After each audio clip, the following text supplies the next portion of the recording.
ओडिशा मुख्यमंत्री पुरी आगमन रे पुरीर विभिन्न समस्या थिबा बेले उठ दोकानी समस्या को केंद्र करी सामाजिक गणमाध्यम जरिए प्रतिवादन शब्द को केंद्र करी पुरी पुलिस गिरफ करी अनिर्दिष्ट काल पर्यंत अटक रखिथिले। एते भय केवल जदि आम पई तेबे चिंता करंतु हजार हजार पुरीर उठ दोकानी जदि एकाठी हेबे प्रत्येक कोण अनुकोण रे जेबे विरोध हबो एई पुलिस और प्रशासन अधिकारी कोन करिवे बोली जिला युवा कांग्रेस सभापति आलोक कुमार दास कहिसंती।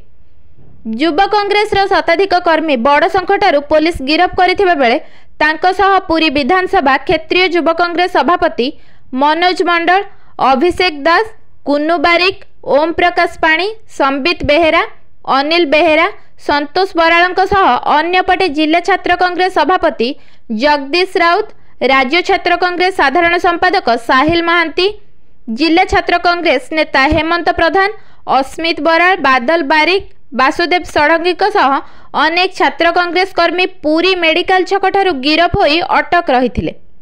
छात्र कांग्रेस कर्मी कहिसंती पुरी सहरर प्रत्येक कोण अनुकोण रे मद दुकान खोला जाउछि। शिक्षानुष्ठान रे छात्र छात्री माने सुरक्षित नाहंती। छात्र छात्री को पाठ पढ़ाइबा पई कॉलेज मानकरे लेक्चर नाहंती। पुरातन शिक्षानुष्ठान रे सामंत चंद्रशेखर महाविद्यालय को विश्वविद्यालय आख्या मिलुनी। छात्र छात्री नियुक्ति पेपर लीक को केंद्र करी मुख्यमंत्री मोहन माझी पुरी आगमन को विरोध पई अंटा भिड़ी छात्र कांग्रेस कर्मी को पुलिस जोर जबरदस्ती अरेस्ट करिछि।